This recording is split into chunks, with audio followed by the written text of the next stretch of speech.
chapitre 3.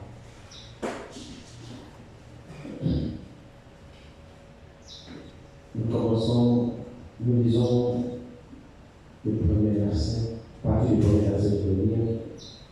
2 Timothée 3, partie du premier verset. Sache que dans les derniers jours, il y aura des temps difficiles.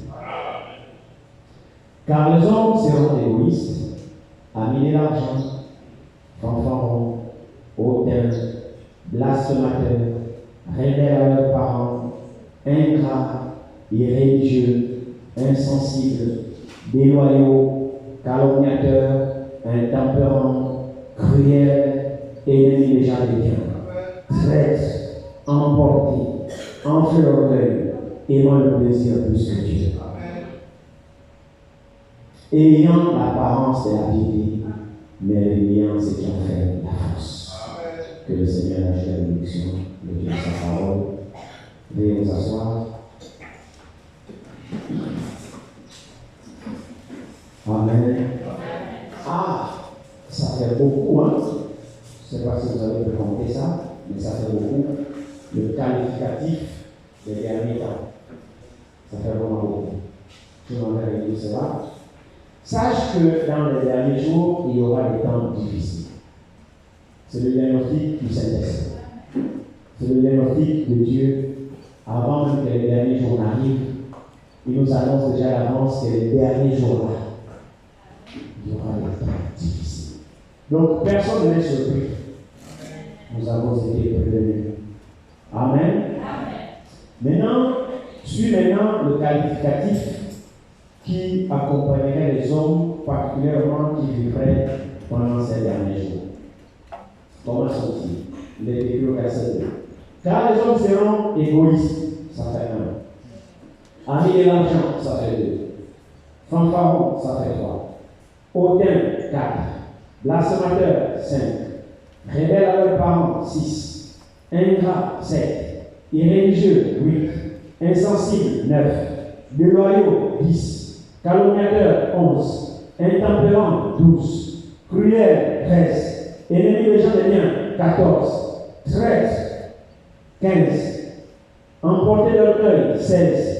Emportés, 16. Enflés d'orgueil, 17. Aimant le plaisir plus que Dieu, 18. Alors, on va ajouter aussi le verset 7. Ayant l'apparence de la piété, parce que c'est un qualificatif, ayant l'apparence de la piété et le lien qui a fait la force, ça fait combien? Combien? 19. 19. C'est beaucoup, hein? C'est beaucoup. Maintenant, est-ce que l'homme peut avoir tout ça? Est-ce qu'il peut avoir tout ça là rempli? C'est possible, non? Amen. Ici, ce n'est pas toi, c'est pas moi. Ici, c'est le Saint-Esprit dans la bouche de Paul qui a vu les derniers temps qui viendraient et a vu les habitants de toute la terre, quels seront leur état d'esprit, leur comportement, leur réaction, et il a consigné cela par écrit sous la plume de Paul. Et il est impossible que cela échoue. Impossible que cela échoue parce que c'est le diagnostic du Saint-Esprit. Alors là, ça fait vraiment beaucoup. Je sais que c'est des passages que nous tous connaissons. Nous tous connaissons ces passages. Mais il est important que nous puissions accorder une attention particulière à ce que le Saint-Esprit dit. Et comme nous, il a appelé à Dieu que nous sommes effectivement de la population des derniers jours. Parce qu'il dit, sache que dans les derniers jours, il y aura des temps difficiles. Donc Dieu a voulu, dans sa préscience, nous faire vivre dans les derniers jours. Pour les temps seront difficiles. C'est la préscience de Dieu qui a prédestiné que toi et moi, nous viendrons sur la terre pendant les derniers jours. Il aurait pu nous amener en existence pendant les premiers temps, parce qu'il est Dieu. Toute naissance vient de lui, tout enfant vient de lui. C'est lui qui donne la semence à l'homme et l'homme la dépose dans la femme. Donc toute naissance est contrôlée par Dieu. Il n'y a aucune naissance qui ait lieu sur cette terre qui ne soit contrôlée par Dieu. Qu'il soit mauvais qu'il soit juste ou qu'il soit pécheur, toute naissance est contrôlée par Dieu. Donc c'est Dieu qui permet la naissance. Donc dans ce temps de la fin, les derniers jours, Dieu qui contrôle la démographie du monde a permis que tout le monde nous venons l'existence dans les derniers jours.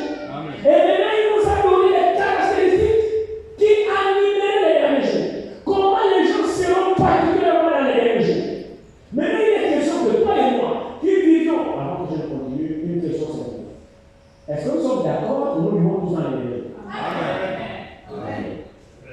Là, il y a un consensus là-dessus. Maintenant, la seconde chose, c'est que nous, puisque nous sommes tous d'accord, que nous sommes dans les derniers jours, et bien ce qui se passe dans les derniers jours ne dépend pas de toi. Ne dépend pas de moi. Les conditions ont déjà été fixées. Dieu a déjà annoncé l'avance. Et il est impossible que ceux de Dieu puissent échouer. Maintenant, la seconde chose est la suivante. Puisque nous faisons partie de la population des derniers jours, alors que chacun se regarde si les 19 adjectifs qualificatifs, les 19 caractéristiques qui conduisent les habitants de la terre au dernier jour ne se retrouvent pas en chacun de nous. Ce qui est merveilleux dans ça, c'est que mon frère et ma soeur, la parole de Dieu, votre attention, la parole de Dieu ne s'adresse pas au monde. La parole de Dieu ne s'adresse pas aux païens. Non. Ce serait une grave erreur si nous prenons la parole de Dieu pour l'appliquer aux païens. La parole de Dieu s'adresse aux enfants de Dieu. Quand j'ai médité ça le matin, il y a quelque chose qui m'a frappé. Je sais que j'écoute souvent le prophète qui ça, mais je ne le réalisais pas. Ce matin que je l'ai réalisé. Vous voyez ce qui est écrit le verset 5 particulièrement. C'est le verset là qui m'a fait comprendre que ici, Dieu ne s'adresse pas au monde extérieur. Le verset 5 nous aidera à comprendre qu'il s'agit de qui ici. Et c'est ça ce qui fait triste. Vous voyez le verset 5 dit, ayant l'apparence de la piété, mais réuniant ce qui en fait la force. Le verset 5 nous donne le contexte de qui ce qualificatif-là s'adresse. Et c'est ça qui fait mal. Ce matin, quand j'étais assis pour essayer de méditer sur ce passage, si j'ai besoin d'une ouverture d'esprit, le prophète en parle effectivement. Il dit que là, c'est le monde religieux. Mais je ne comprenais pas très bien. Mais effectivement, c'est les soi-disant croyants. C'est les gens qui écoutent la parole. C'est les gens qui viennent dans l'église. C'est les gens qui adorent Dieu, soi-disant. Parce que l'apparence de la piété, c'est être comme Dieu. Vous ne pouvez pas être comme Dieu si vous ne n'écoutez pas la parole de Dieu. Mais la Bible ici, ils ont l'apparence. Donc ils jouent le paraître. Ils n'ont pas la piété, mais ils paraissent comme ça. Ils donnent une fausse image par rapport à la parole qu'ils écoutent. Comme cette parole ne vit pas en eux, alors ils imitent la piété. Pourtant ils écoutent la parole. C'est ça qui est plus grave. Donc ici, il s'agit des gens qui écoutent la parole, des gens qui vont à l'église, des religieux. Ce n'est pas les païens. Dieu n'a rien à faire avec les païens. Les païens n'ont pas l'apparence à la piété. Non. Pourquoi ils vont faire l'apparence à la piété? C'est leur nature, ils manifestent, ils sont dans le monde, ils vont dire, vous pensez qu'il y a un païen, pas besoin de se cacher par les pas, ils vont pas. Non, soyons sérieux. Est-ce qu'un païen a besoin de se cacher, d'aller dans cette gloire? C'est sa nature, il est dans son monde. Il voit au dessus de tout le monde. Parce qu'en fait, il manifeste sa nature. Mais qui se cache pour aller voir? Vous voyez la chose, non? Qui se cache pour aller voir? Le soi-disant croyant. Donc, l'apparence de la piété. Ça, c'est tellement problématique. Et c'est tellement grave. Le titre, vous faites comme ça, bien m'écrire ça, mon frère, quand il y avait la lettre. Ce que je voulais donner comme titre, c'est je ne trahirai pas la grâce de Jésus. Je suis ça que nous avons essayé de nous entendre, que le Seigneur nous aide. Je ne trahirai pas la grâce de Jésus. Parce qu'effectivement, Dieu a une grâce. Dieu, comme Dieu est juste, sa s'associe également à sa nature à lui. Ça avance aussi est juste comme lui-même il est juste. Alors le juste ne trahira pas la race du juste. Donc ici, c'est l'esprit qui caractérise les derniers jours. Les temps dans lesquels nous sommes.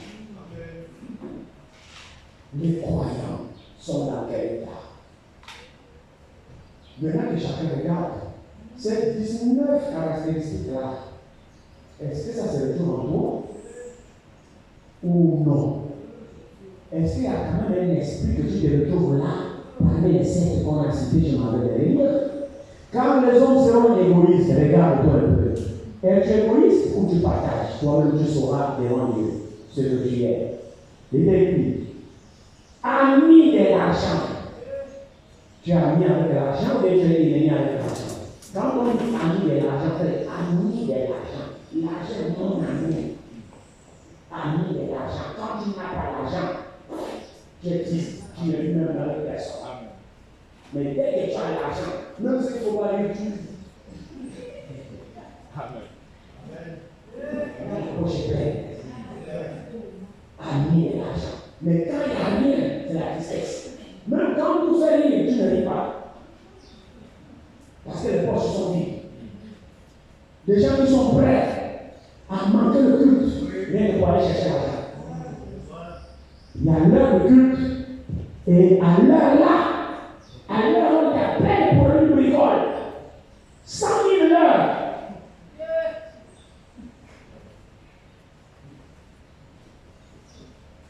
À l'heure du culte, tous les films, oh non, il y a une bricole, 100 000 l'heure. Je suis à 100 000. J'ai gagné ton nom, Yannick. Tu fais quoi? Tu dis non, garde après le culte, j'aime bien. Non, c'est juste à rien. Tu donnes 100 000 l'heure. Donc, fois 400 000. Fois 500 000. Tu fais quoi? C'est toi qui sauras répondre à cette question. Ami de l'argent, fanfaron, hautain, blasphémateur, rebelle à leurs parents, ingrat, irréligieux, insensible, déloyaux, calomniateurs, intempérants, cruels, ennemis des chrétiens, traîtres, emportés, enflés d'orgueil, ayant le plaisir plus que Dieu, ayant l'apparence à péter, réuniant ses gens de la force. Tous ces esprits-là, ces démons-là, que chacun regarde, tu te retrouves où? Maintenant, si tu veux mieux, alors les blasphèmes. Parce que voici ce qui va influencer les gens qui vivront dans les derniers jours. Maintenant, Paul dit sur le premier verset, sache que dans les derniers jours, les temps seront difficiles. Pardon. Oui. Sache que dans les derniers jours, il y aura des temps difficiles.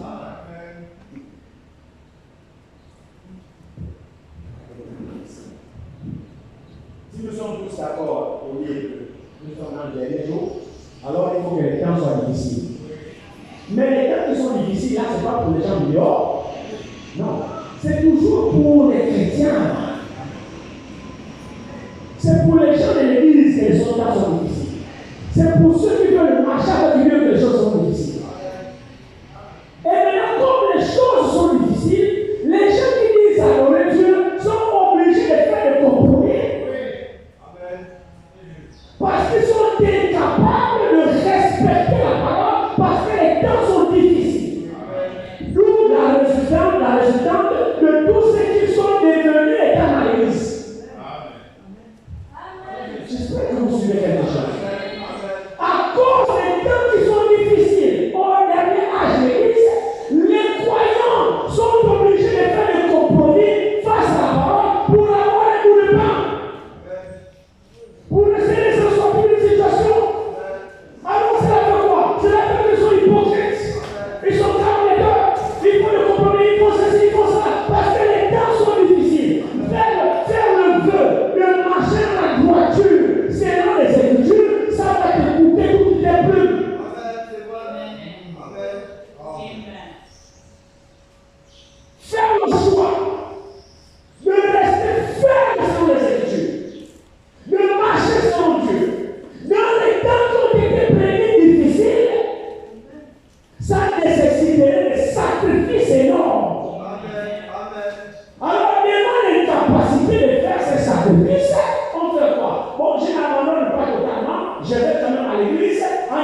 calomniateur, en étant gruyère, en étant interpellant, en étant insensible, en étant déloyaux, en étant ayant de l'argent, en étant ceci, en étant ceci, en étant ceci, juste pour poser l'apparence de la piété. Abandonner totalement, non, non, non, non, non, mais dire aussi totalement, non, non, non, non, non, parce que j'ai pas le choix, les jours sont difficiles, c'est tellement difficile, je ne peux pas trouver un travail, je ne sais pas faire ceci, c'est possible. Pour aller dans ce monde, il faut faire des compromis avec ce monde pour avoir un poste. Mais restez terre sur la parole de Dieu, les portes sont fermées. Parce que c'est écrit ici. Sache que dans les derniers jours, les temps seront difficiles. Mais Dieu ne s'est pas trompé. Que tu vives dans ces temps difficiles. Si Dieu a permis que tu vives dans les temps difficiles, c'est qu'il t'a donné le moyen et les capacités de vivre sa parole dans les temps difficiles et de vaincre. Et Dieu le fera, c'est la race des justes. Mais pourquoi les temps seront difficiles? Dans les derniers jours particulièrement. Pourquoi? Parce qu'il y a de beaucoup de choses. En ce moment, je ne sais pas si vous suivez l'actualité, les choses sont très compliquées en ce moment, les prières pour Israël. Vous avez suivi ça? En ce moment, c'est très compliqué pour Israël en ce moment. Ils ont été surpris par les Palestiniens. Il y a eu une expulsion, les Palestiniens sont rentrés sur le territoire. Ils ont massacré les Juifs. Il y a eu plus de 300 morts au premier bilan. Ils ont fait des otages. Ils ont capturé les femmes, les enfants, les soldats. Ils ont tué plein. En ce moment, ils sont pleins de guerre. Ils sont en train de mener des opérations. Et l'Iran est derrière. Le Hezbollah est derrière. L'heure est grave. Nous vivons dans des temps difficiles qui sont les derniers jours. Regardez un peu ici, allons-y rapidement dans Daniel. Prenons Daniel.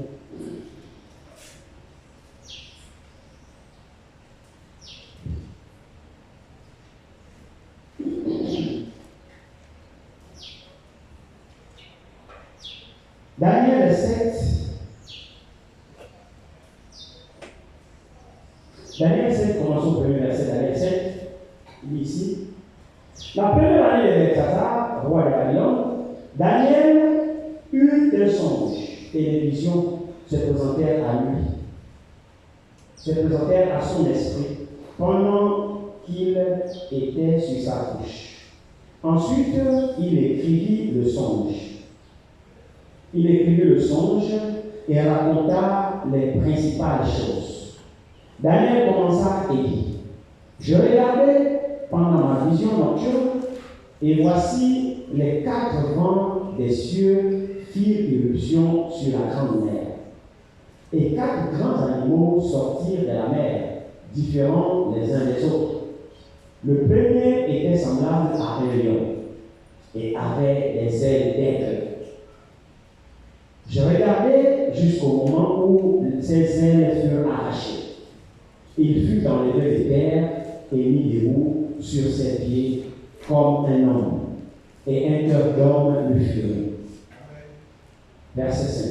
Et voici un deuxième animal était semblable à un ours. Était semblable à un ours et se tenait sur un côté. Se tenait sur un côté.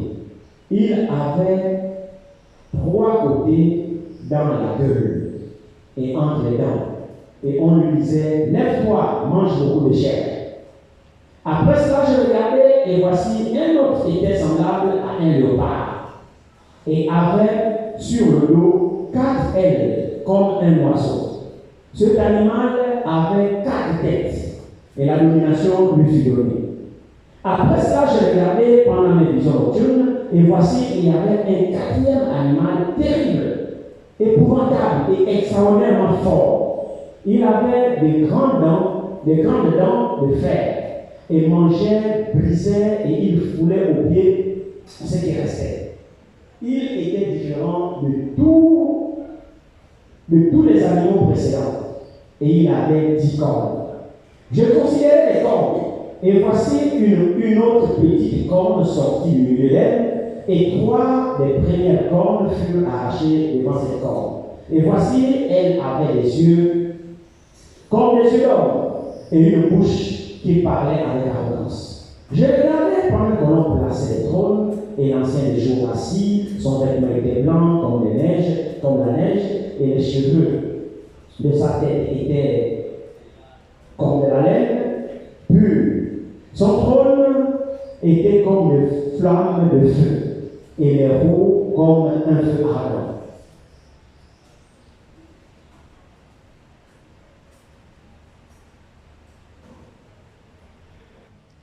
On va prendre le verset 15. Il dit, moi Daniel, juste l'esprit troublé au-dedans de moi, et les visions de ma tête m'effrayaient. Je m'approchai de l'un de ceux qui étaient là, et je lui demandai de me révéler la vérité quant à toutes ces choses. Il me répondit et m'en fournit l'explication. Ces 4 grands animaux, ce sont 4 rois qui se lèveront de la terre. Mais les saints du Très-Haut recevront le royaume et ils posséderont le royaume éternel d'éternité en éternité. Ensuite, j'ai désiré savoir la vérité sur le 4e animal qui était différent de tous les autres, extrêmement terrible, qui avait des dents de fer et des ongles de rein, qui mangeait, brisait, foulait aux pieds ce qui restait.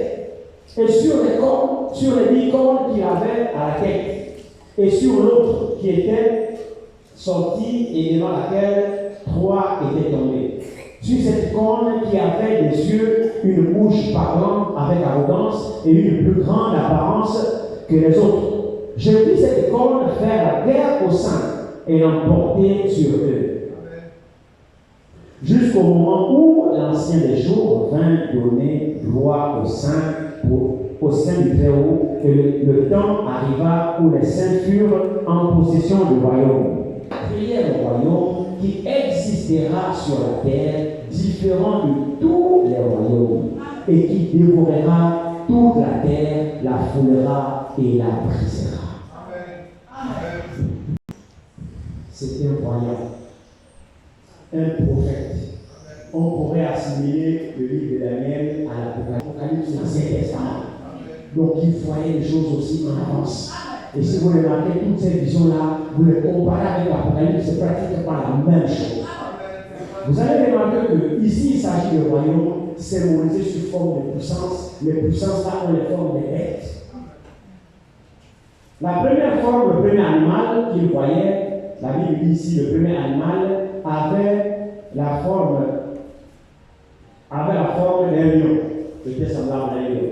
Le deuxième animal avait la ressemblance d'un ours. Le troisième, d'un léopard.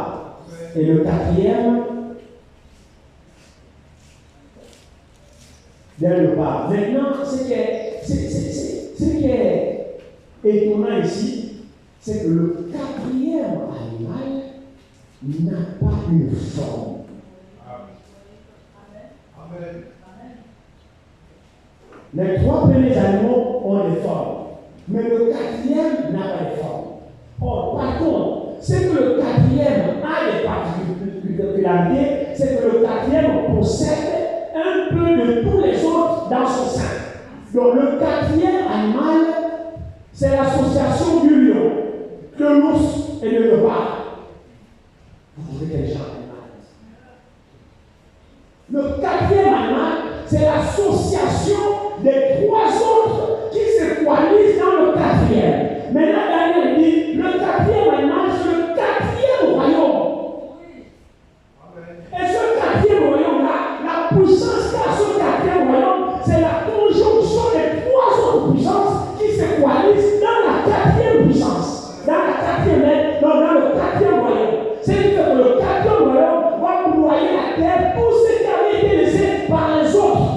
Le 4e vient raser tout. Donc il contient la puissance des 3 autres.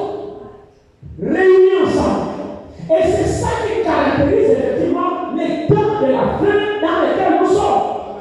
Parce que le 4e, c'est le 4e royaume. Et le 4e royaume, c'est le 4e royaume de la fin qui va briser, broyer tout sur son passage.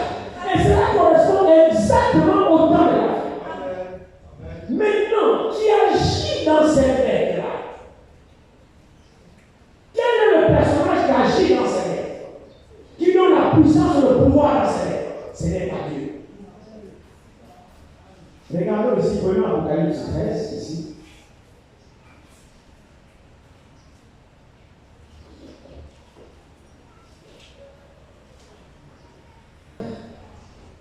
Une bête qui avait 10 cornes et 7 têtes. Et sur ces cornes, 10 diadèmes. Et sur ces têtes, des noms de blasphème. La bête que je vis était semblable à un léopard. Vous retrouvez les caractéristiques là, ce qu'on vient de dire dans la lettre 7. Donc la bête là, d'Apocalypse 13, dit quoi ici? La bête que je vis était semblable à un léopard. Ses pieds étaient comme ceux d'un ours. Et sa gueule comme la gueule de lion.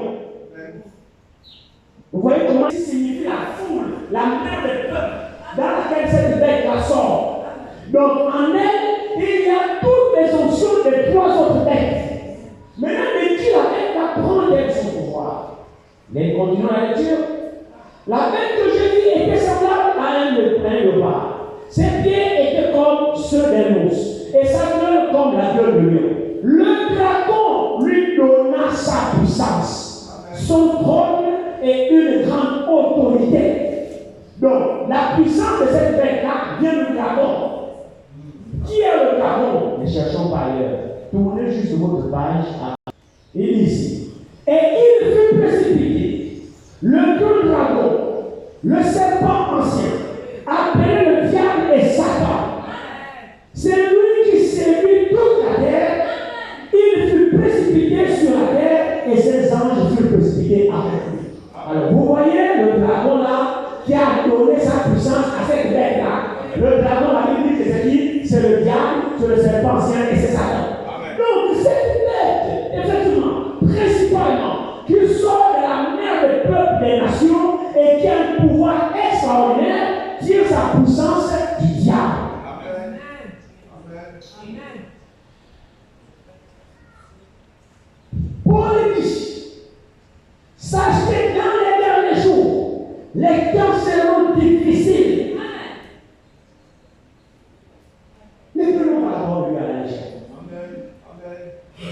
Quand nous lisons les Saintes Écritures, demandons au Saint-Esprit de nous révéler la portée de son contenu. Continuons encore un petit peu, verset 3. Et j'ai vu l'une de ces têtes comme blessée à mort, mais sa blessure mortelle fut guérie. Nous allons aborder tous ces détails-là dans les prochains jours. Aujourd'hui, on va se focaliser juste sur ce que j'ai voulu intituler. Je ne trahirai pas la race de Jésus. Nous allons approfondir toutes ces caractéristiques-là par la grâce de Dieu. J'ai vu de ces têtes comme blessée à mort, mais sa blessure mortelle fut guérie. Remplie d'admiration, la terre entière suivit la tête. Votre attention, s'il vous plaît. La terre entière, sans exception, suivit la bête. Donc cette bête exerce une influence sur toute la terre de façon extraordinaire. Amen. Qui lui échappera? Bon, suivant. Il dit, verset 4. Et ils adorèrent le dragon. Qui est-il le dragon? C'est le diable, nous l'avons dit. Donc, qui adore les habitants de la terre adorèrent le dragon. Comment c'est possible? Bien entendu, mon frère, ma soeur. Ici, c'est la révélation de l'Apocalypse. Mais le dragon là, ce n'est pas physiquement un dragon. Et quel homme qui a du bon sens qui va adorer un dragon physiquement? Non! Non, non, non, non, non. Ne pensez pas que c'est un dragon qui est là, qui sera là, et que les gens vont se porter par le dragon. Ne comprenez pas les choses bien comme ça. Et la bête, ne comprenez pas que c'est une bête physique aussi comme bête. Non! Il n'a pas de s'adresser aux hommes qui ont les options des bêtes et des animaux. Ne prenez pas ça littéralement comme ça va faire une bête, un lion comme ça, des mots physiquement, ou un ours effectivement, ou un lion. Non! Il s'agit des hommes dont le diable va s'accaparer. Et qu'il s'incarne là pour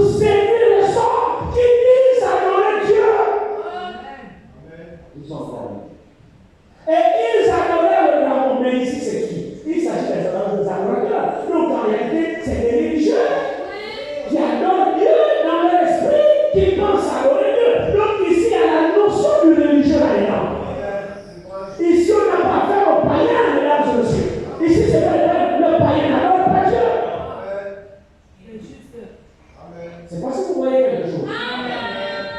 Et il s'adorait autrement parce qu'il avait donné l'autorité à la bête. Il s'adorait à la bête en disant qui est semblable à la bête et qui peut combattre contre elle. Et il lui fut donné une bouche qui profère des paroles arrogantes et des blasphèmes. Il lui fut donné le pouvoir d'agir 42 mois. Nous donnons tout ça dans la grâce de Dieu. 42 mois. Et elle ouvrit sa bouche pour proférer des blasphèmes contre Dieu. Pour blasphémer son nom. Comment le fait-il? Bien sûr, ce n'est pas ouvertement littéralement comme ça. Oh Dieu, tu es ceci, Dieu, tu es cela. Non, c'est trop facile. Il doit avoir une ruse dans ses paroles. Il doit être très fin. Il faut qu'il se déguise effectivement, parce qu'il ne faut pas qu'il soit aperçu. Et les gens qui l'adorent en réalité pensent adorer Dieu. Donc il doit posséder une certaine subtilité. C'est un adversaire véritable. Quand Paul dit, les temps seront difficiles, mon frère et ma soeur, réalisons ça. Dans tous les domaines, les temps sont difficiles. J'ai dit dans tous les domaines, que ce soit le domaine religieux, le domaine spirituel, le domaine matériel, tout est difficile, principalement dans les derniers jours. Pour le véritable croyant. Pas difficile pour les gens du monde. Non, c'est pas le monde à eux. Mais difficile pour celui qui dit je prends la résolution de marcher avec mon Dieu jusqu'à l'enlèvement. C'est sur lui là que les choses seront difficiles. C'est sur le juste qui dit moi, malgré ce qu'il y a, Seigneur, je marche avec toi jusqu'à ce que tu viennes me chercher. C'est pour ce dernier et cette dernière que les choses seront difficiles.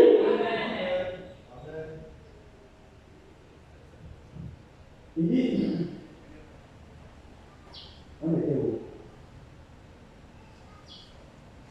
Ok. Et il ouvrit la bouche sur verset 6. Et elle ouvrit sa bouche pour proférer des blasphèmes contre Dieu, pour blasphémer son nom, son tabernacle et ceux qui habitent dans le ciel. Il lui fut donné de faire la guerre aux saints et de les vaincre. Ah, c'est qu'il va quand même les vaincre. Donc il possède les pouvoirs.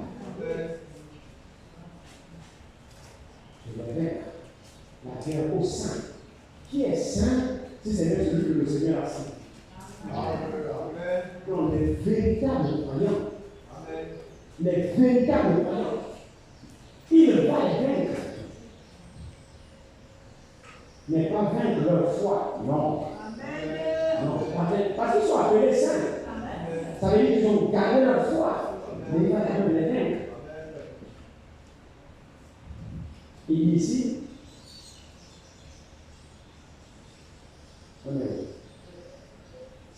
il lui fut donné de faire la guerre aux saints et les vaincre.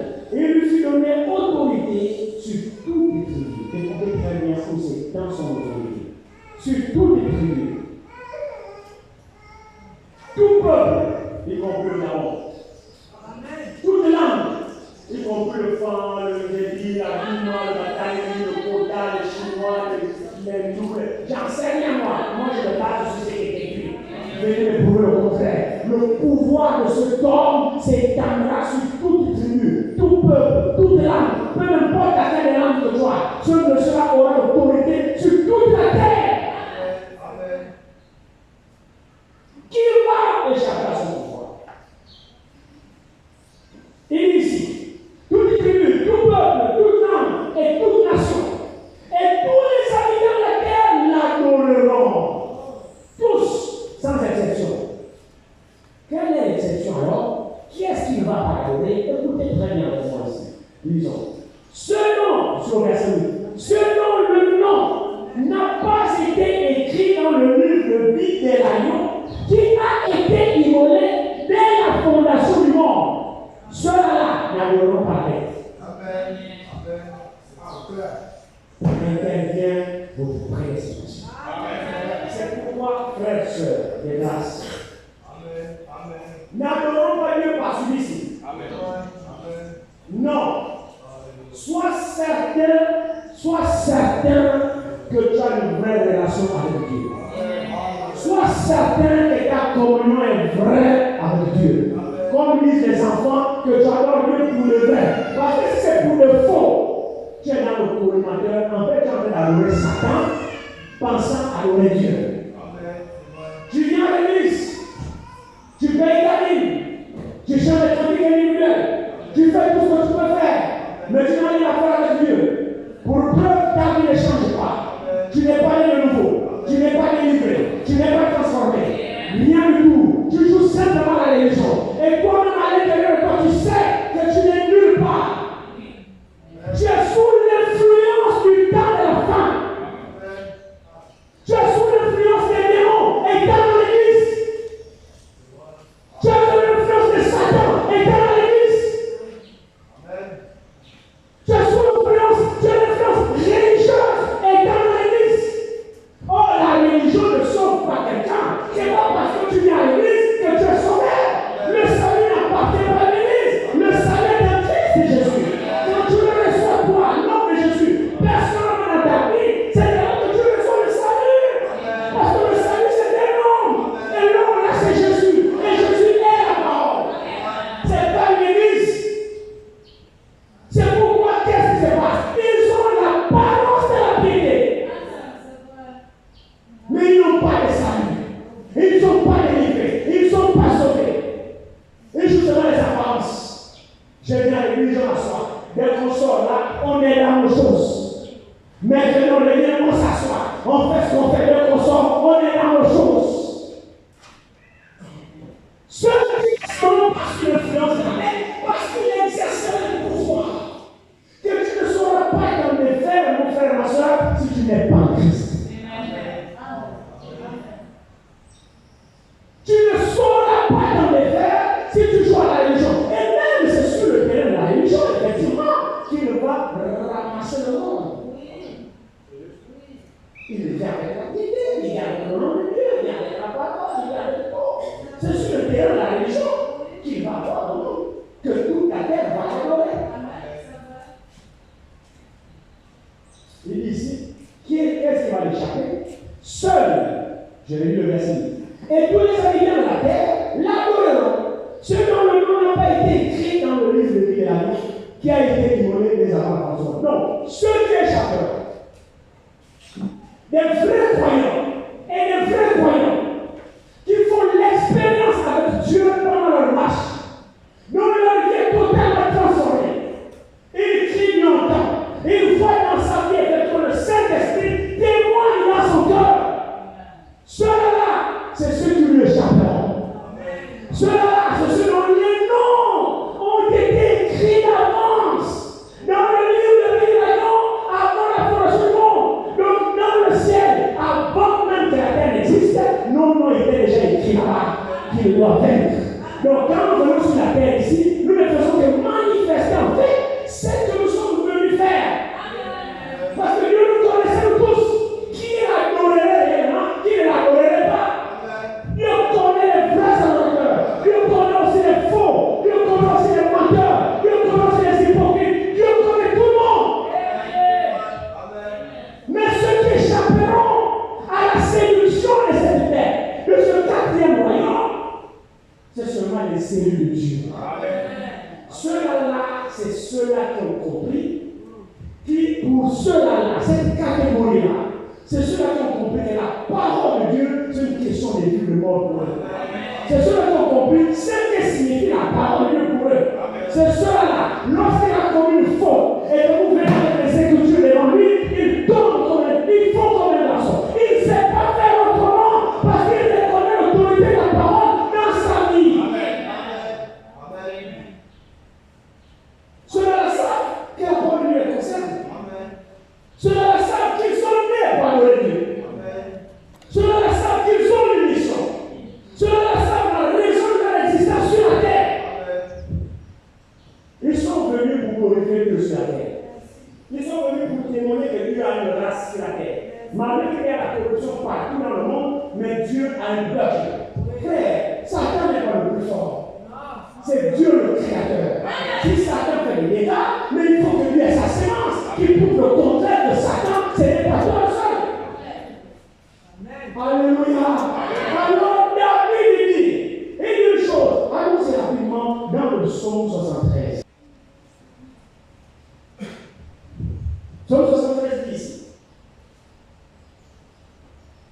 C'est le psaume d'Azaph. Et il dit ici, oui, Dieu est bon pour Israël. Est-ce que je peux aussi dire que Dieu est bon pour toi? Annoncer solennellement que Dieu est bon pour moi. S'il n'est pas bon pour vous, je vous assure qu'il est bon pour moi. Et quand je dis ça, c'est pas pour vous faire plaisir. Dieu n'est pas seulement bon pour Israël, qui a dit ça. Il est aussi bon pour moi. Pour ceux qui ont le cœur pur. Alléluia. Pour ceux qui ont le cœur pur. Il dit, toutefois, mon pied a réfléchi. Votre attention sur le psaume, s'il vous plaît. Celui-là est bon pour Israël et pour tous ceux qui ont le cœur pur. Qui a le cœur pur? C'est lui qui aime Dieu, qui veut vivre, marcher avec Dieu. Il a purifié son cœur.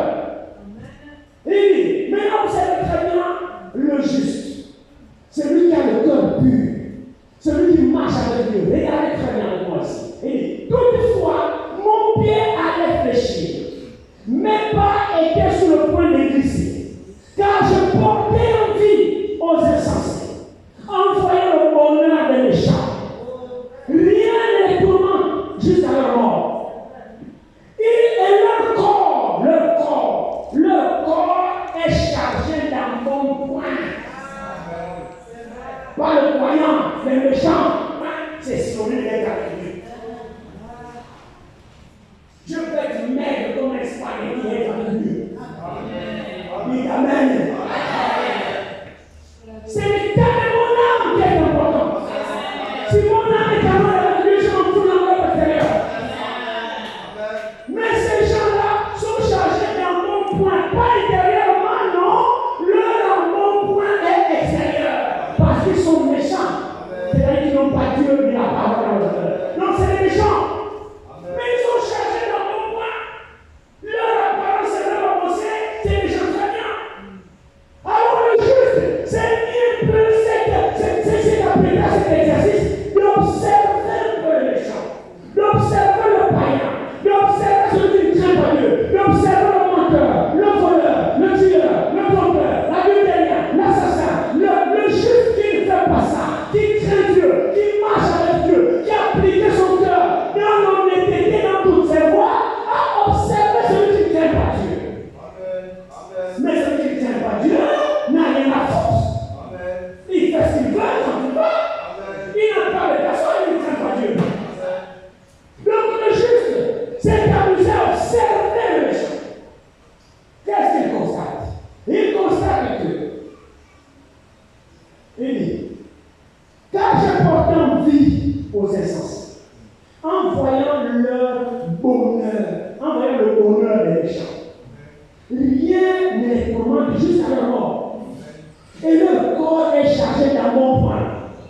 Ils n'ont aucune part aux souffrances humaines. Ils n'ont aucune part. Donc quand l'Écriture dit, les temps seront difficiles, la pauvre là, ce n'est pas pour eux. Ils ne prennent pas part à ça. Non. Ils sont dans le temps. Vous suivez? Ils sont dans le temps. Donc la souffrance n'est pas pour eux. La souffrance est pour ceux qui veulent être hors de ce temps-là. Qui veulent marcher avec Dieu. C'est ceux-là qui doivent s'armer de la souffrance dans tous les domaines. Ceux-là seront attaqués. Domaine spirituel, domaine naturel, domaine physique. Ceux-là seront attaqués. Alors il dit ici, ils n'ont aucune part en souffrance des méchants. Ils ne sont point frappés comme le reste des hommes. Aussi l'orgueil leur sert des colliers. La violence est le vêtement qui les enveloppe. L'iniquité sort de leurs entrailles. Les pensées de leur cœur se font jour. Ils raillent et parlent méchamment d'opiner. Ils profèrent des discours hautains. Ils élèvent leur bouche jusqu'aux cieux. Et leur langue se promène sur la terre. Voilà pourquoi son peuple se tourne de leur côté. Il avale l'eau abondamment. Et il dit, comment Dieu saurait-il? Comment le Très-Haut connaîtrait-il? C'est ce qu'il pense. Mais Dieu voit tout le monde. Ils auront leur surprise. Verset 12. Ainsi, sont les méchants. Toujours heureux. Amen. Amen. Amen. Toujours heureux. C'est pas moi, c'est écrit. Les méchants sont toujours heureux. Parce qu'ils ont tout ce qu'ils veulent. Même s'il faut posséder ça par n'importe quel moyen pour récupérer la chose, alors il est heureux. S'il faut sacrifier, je sacrifie pour que j'ai la chose. S'il faut faire le prix de Dieu, je fais le prix de Dieu pour que j'ai la chose. Pour aller faire le travail. S'il faut maintenant que je sois payé, il n'y a pas de problème pour que j'ai le poste. Ils n'ont pas de frein. Alors ils sont là, ils peuvent obtenir ce qu'ils veulent par n'importe quel moyen. Ils ne sont pas, ils sont privés d'aucun bien. Regardez ici. Ainsi, toujours ils accroissent leur richesse. Verset 13. Le juste continue à observer. C'est donc en vain que j'ai purifié mon cœur. En d'autres termes, mais pourquoi je ne fais pas comme eux? Pourquoi je ne triche pas comme eux? Pourquoi je ne falsifie pas un peu la signature aussi pour soutenir un petit quelque chose? Pourquoi je ne corromps pas quelqu'un aussi, moi aussi, parce que les autres font, ils sont très bien, ils réussissent, ils ramassent des trésors. Et moi, finalement, à quoi ça me sert de ne pas faire ça, de ne pas tricher, de ne pas mentir, de ne pas corrompre les gens, d'être toujours droit. Je garde quoi à faire parce que je suis pauvre, en plus, je à quoi? C'est le juste qui dit ça. C'est donc en vain que j'ai purifié mon cœur. Où est le bénéfice de ne pas faire comme les autres? Je gagne quoi? Pourquoi je ne fais pas la pompe à l'école? Pourquoi je ne triche pas à l'école? Pourquoi je ne vole pas? Pourquoi? Quel est le bénéfice que je gagne en étant juste? Je gagne quoi? Alors ici, continuons. Ce qui est bien, la parole de Dieu est totalement complète. Il n'y a aucun point de la vie qui échappe. Il n'y a aucune situation que nous traversons que nous ne pouvons pas éviter. Si vous remarquez très bien, à certains moments, ce sont des pensées qui peuvent aussi nous traverser.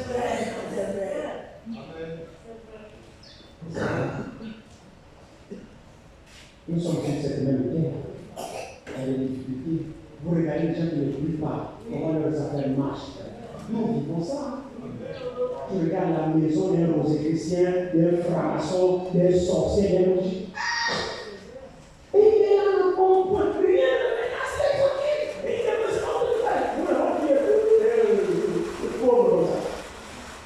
On va dire juste à tout le monde. Et en faisant les choses réelles, toi, avec ton époux, tu te vois, c'est où? On est humain. On n'a pas de quelque chose dans cette chose. Ça, les amis avaient tous ensemble. Ils ont pris l'autoroute là-bas. Tu vois les conduits, vous avez étudié ensemble. Tu regardes, vraiment le poste qu'il a là où il est. Et toi, tu es encore là au bas de l'échelle. Et tout ça. Vous étiez tous sur le même temps de l'école. Mais ce qu'il a pris son raccourci, il a scissé, il a gagné. Et toi qui veux suivre le chemin droit de Dieu, tu es toujours au bas de l'échelle. Tu ne l'évolues pas. Alors, les questions de on a la vie de la on fait des droits, aussi. Je ne peux pas parler de la vie, non, Dieu le connaît. Non, Dieu connaît seulement la parole. Laissez-moi vous dire qu'il existe une race de juste sur la terre. Dieu lui-même est juste. Il y a une race de juste sur la terre. Jésus n'est pas mort pour la guerre. S'il y en a qui sont à la religion, il y en a pour qui je suis appelé le prix. Et qui maintiennent sa voiture de Dieu sur cette terre, quoi que ça leur coûtera. Continuons encore avec Jésus. C'est donc en vain que j'ai purifié mon cœur et que j'ai l'amené dans l'innocence. Chaque jour, je suis frappé. Tous les matins, mon châtiment est là. Si je disais, c'est là où j'ai tiré le prix de votre message. Si je disais, Je veux parler comme eux. Voici, je trahirai la race de tes enfants. Et c'est là où on est venu se dire, je ne trahirai pas la race de Jésus. Quel que soit tout ce que je veux voir, je ne parlerai pas comme eux. Je n'agirai pas comme eux. Je ne ferai pas comme eux. Qu'ils prospèrent, qu'ils croissent, qu'ils soient bénis, qu'ils s'évoluent. Je ne trahirai pas la race de mon Père. Je resterai là où il a permis que je sois. Que je mange pas. Je resterai à mon poste. Je garderai ma position, mon frère, ma soeur. C'est ma détermination parce que j'ai compris que Dieu a une race. Je refuse que Jésus soit mort.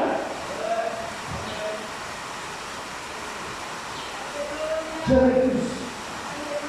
Ça, c'est mon engagement personnel. Et j'ai demandé à Dieu de me soutenir. C'est vrai que les choses prospèrent devant moi. C'est vrai que je vois ça. C'est la Bible dit, c'est vrai, frère et soeur. C'est la vérité. Vous pouvez témoigner que c'est vrai ce que la Bible dit ici.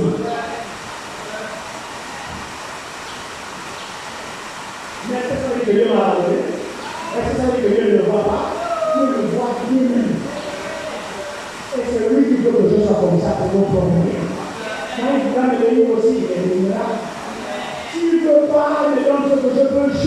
J'ai appris comme l'apôtre Paul à vivre dans l'abondance comme dans la misère.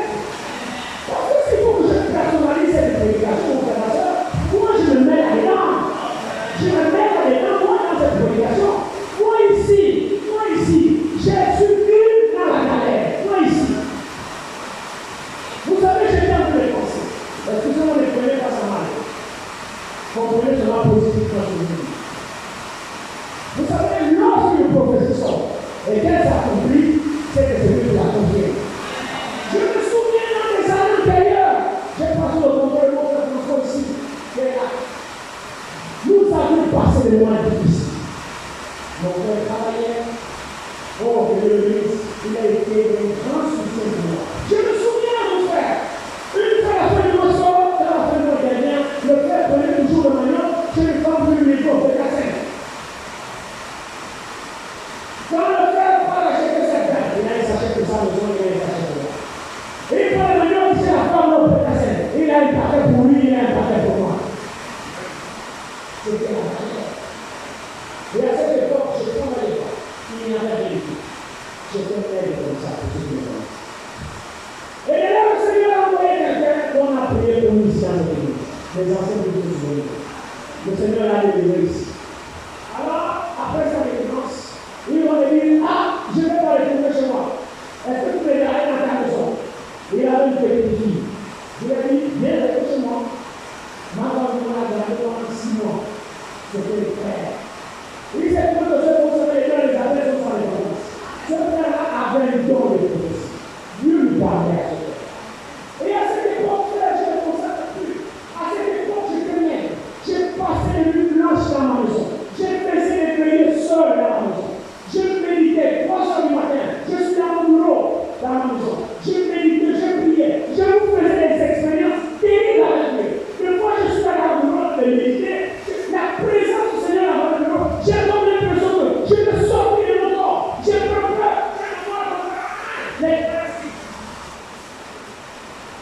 Le Seigneur me disait, et lui, il a des gens jusqu'à côté.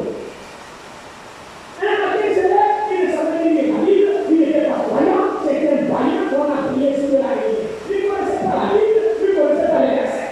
Un matin, il se lève, il est soir, il disait, il m'a parlé, je ne sais pas, prends Josué 1, il va dire à mon serviteur, qu'il lise Josué 1, Josué chapitre 1, qu'il lise ça. Et il disait, Josué me dit quoi, Josué me dit quoi, il ne savait même pas comment appelle Josué. Il a seulement les mots sur le livre. Et il dit à mon serviteur que je le payerai.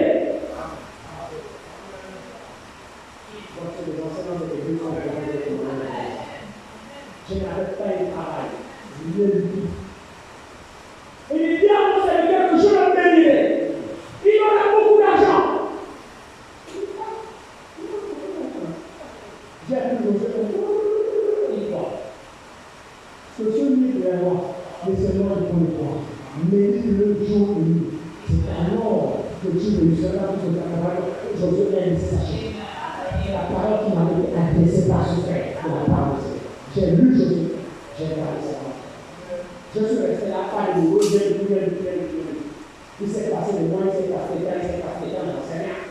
Jusqu'à ce qu'un jour, j'ai reçu le fil de quelqu'un que je ne connais pas, que je n'ai jamais vu. C'est vous le pasteur? Oui. Vous faites des soins? Je dis oui. Il dit bon, on a besoin de voir Gamba. Gamba, je sais que Gamba c'est vous. Vous venez à Gamba quel jour? Vous venez à Gamba, on a besoin de vous, tout ça. Gamba, il dit non, je ne sais pas comment. Il dit non. Là seulement à l'aéroport, tu pars. À l'époque, c'était pas Afrique Jet, c'était Air Service. La compagnie aérienne Air Service. Et une fois seulement à l'aéroport, tu vas à Air Service avec ta pièce d'identité, ton permis de conduire parce que tu as un véhicule ici qui t'attend. Donc, tu vas seulement à l'aéroport, tu prends son le billet de la place est déjà payé. C'est tout le monde seulement à l'aéroport, tu viens en vacances. Mais c'est toujours avec que je passe. Alors, si j'ai pas de temps, je ne vais pas venir. Bon, vous pouvez venir quand? Non, je vais mon jour. Je suis venu au plus petit, j'ai annoncé ça à l'église. Les enfants sont ici. J'ai préparé jusqu'à une semaine. Après, je suis parti, j'ai pris l'avion, je suis allé. Finalement, c'est même pas en bas, c'est maintenant à Arabie Saoudite qui est détruit. Là, je suis dans l'année 2005, c'est que je vous parle. 2005. Ce temple a été consacré en moi en 2003. On a commencé les réunions ici en 2003. Je devais avoir reçu ce fait peut-être 2004, je ne sais rien. Je m'en ai dit c'est 2005 que cette bénédiction est arrivée. Je suis allé à 2005. Et j'ai eu beaucoup d'argent. C'est bon, j'ai bien. J'ai eu beaucoup d'argent. Dieu m'a béni.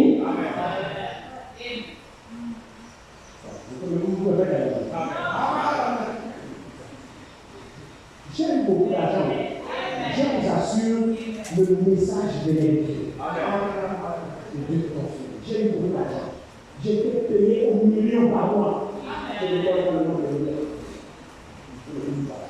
J'étais payé plus que le fonctionnaire de l'État de 50. Aucun fonctionnaire ne pouvait parler moins. C'est le cas de ça. Nos salaires, c'est le million par mois. Oh! C'est pas la bénédiction de Dieu. Il a annoncé l'avancement. Il a annoncé le Dieu de Dieu. Je le payé le reste de l'argent. Et ce n'est pas une valeur de Dieu. Beaucoup de connaissent ce qui s'appelle Dieu. Vous avez compris? Oui. Mais pourquoi j'ai dit tout ça? C'est pour vous dire que Dieu nous connaît nous tous. Au nombre de nous sommes ici, Dieu nous connaît. Que personne ne pense qu'il est oublié de Dieu. Personne. Dieu nous connaît au nombre que nous sommes. Et sachons-nous contenter de la situation dans laquelle Dieu nous a placés. Ne nous plaignons jamais. Si aujourd'hui tu donnes, bénis Dieu. Si aujourd'hui tu n'as pas, remercie Dieu. Ne te plains jamais. Ne dis pas. C'est les envies qui nous amènent du côté du diable à faire notre politique. À force d'envier quelque chose que tu n'as pas, tu vas dans ce terrain dangereux. Tu vas aller partir avec le diable. Comme nous partisans avec le diable, rien ne pourra faire les postes aujourd'hui. Vous les enfants qui apprenez là, faites attention. On commence à vous initier même dès l'école, surtout pour ceux qui sont au supérieur. C'est là-bas qu'on commence à vous initier dans les loges. Parce qu'on nous a soumis un poste. Qu'est-ce qu'on a foutu avec le poste? Moi, si j'ai écrit, c'est suffisant. Moi, j'ai été chef des ingénieurs, superviseur de mon service. Maintenant, superviseur de service technique. J'avais le plus 15 mon nom sous ma responsabilité. Et parmi les techniciens que j'avais des ingénieurs. Et alors, c'est Dieu qui aide. C'est Dieu qui bénit. C'est Dieu qui donne la capacité. Quand il vous met une place, Dieu vous donne la capacité. Oh oui, c'est vrai. J'ai été combattant de poste, ils ne m'ont pas vécu. Dieu est avec moi. Mon père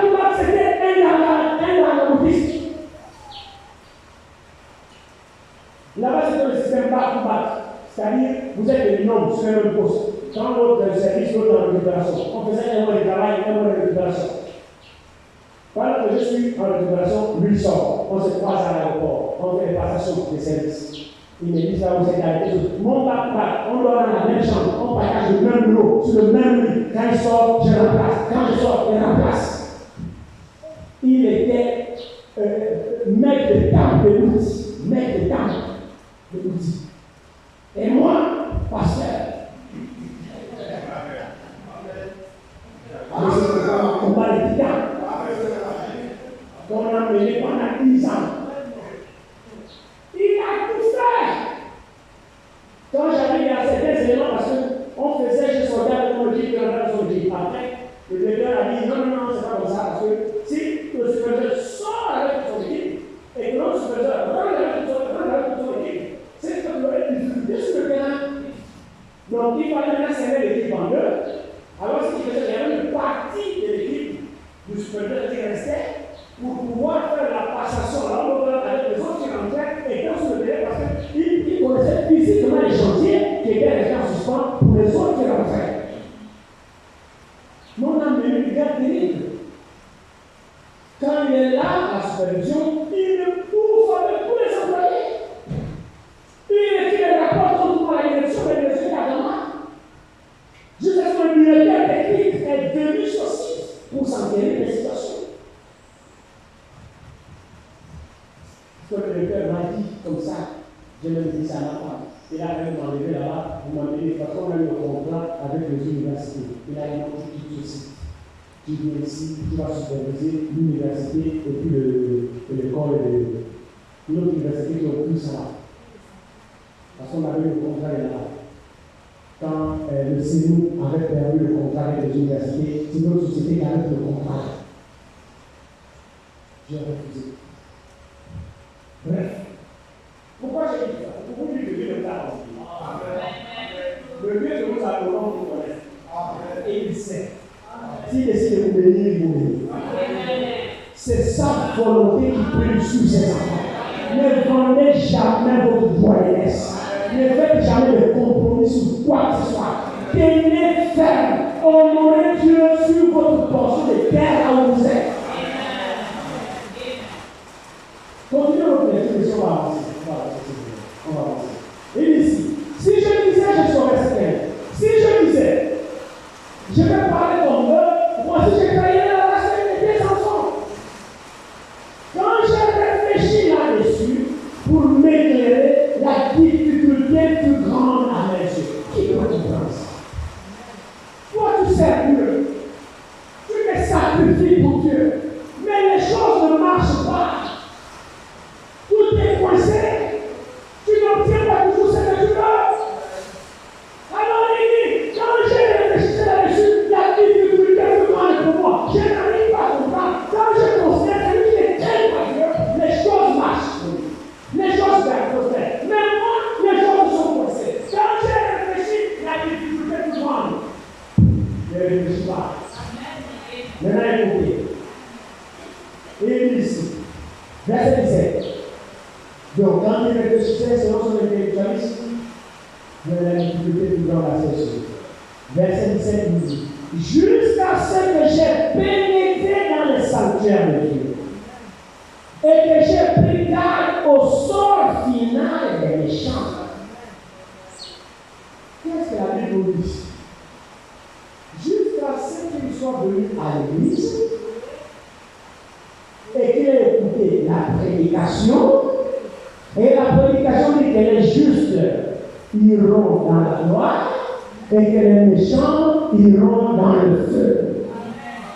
Alors, quand il a écouté le sort qui est réservé à ceux qui prospèrent, quoi que les gens, leur finalité, c'est la paix. Toi, tu veux cette finalité-là? Comme le slogan qu'on a aujourd'hui, vive le jeu.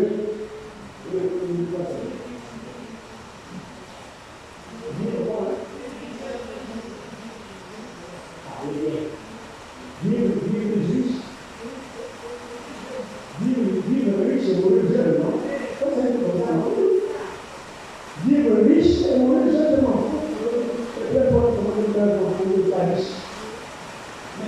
riche là pour être comme ça. Donc tu meurs jeune, parce que tu ne profites même pas de la bonne santé. C'est le chef de l'ère. Vivre riche et mourir jeune. Or, les vieux, là, il dit, je pourrais rassasier les biens. Abraham rassasier les biens dans sa vieillesse. Bon, maintenant, je suis riche et je meurs jeune. À quel moment je suis rassasier la richesse?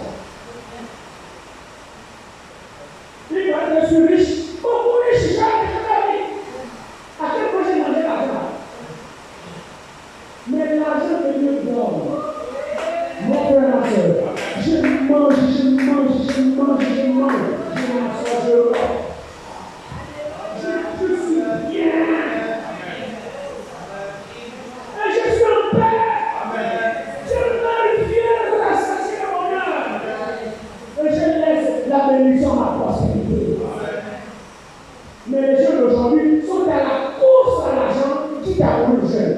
Pourvu qu'ils passent le poison dans l'opulence, voyage à New York, jeunes, le gouvernement, jusqu'au pasteur dans l'église. On baptise. Pour avoir l'affluence des âmes dans l'église, on a les chevaliers. Tu es un pasteur de grosse partie chevalier. Il est là pour vous intimider dans l'église, pour attirer les âmes. L'église est pleine. Il prêche quoi? Rien du tout. C'est une autre chose satanique qui nous attire. Et là, nous, la chaîne, ils s'en foutent. Vous êtes emprisonnés dans les fonctions démoniaques. À quoi ça sert? Alors, regardez l'église. Jusqu'à ce que j'ai pénétré dans le sanctuaire de Dieu et que j'ai appris et que j'ai pris garde au sort final. Au sort final. C'est ça l'important. Au sort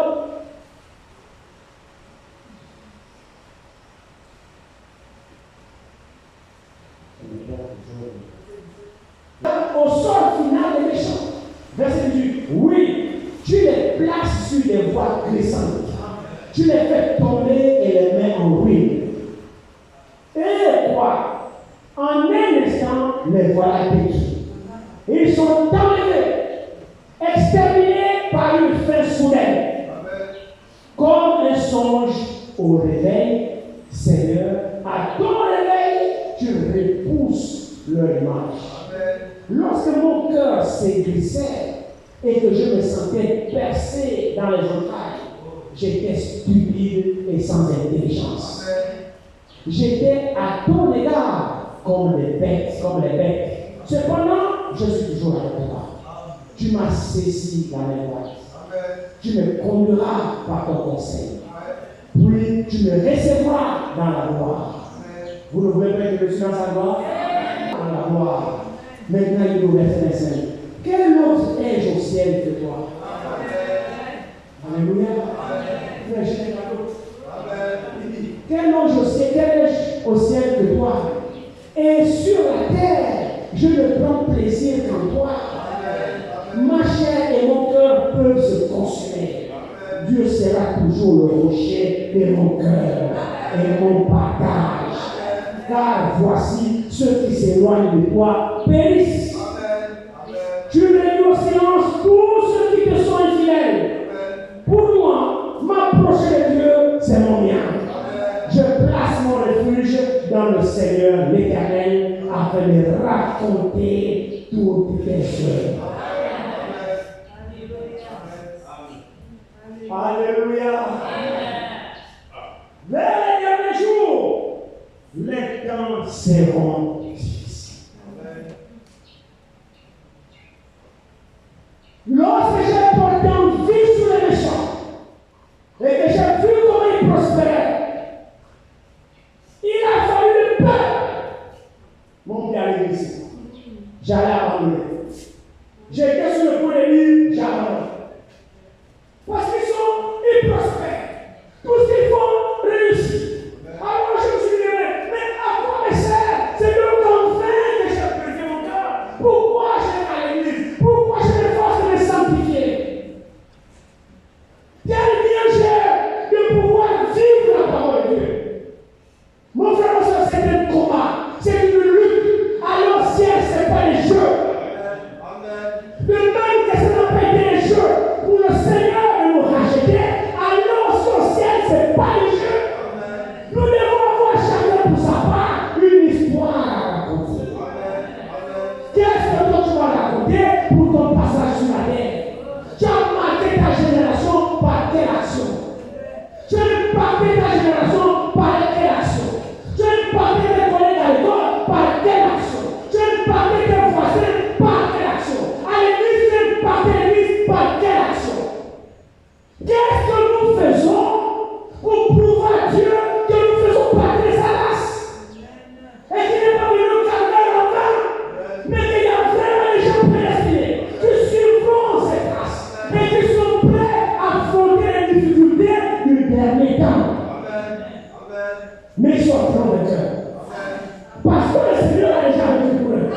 Servir Dieu, c'est une privation. Il y a des renoncements à soi. Il y a des choses que tu aimes, mais pour Dieu, tu ne le fais pas.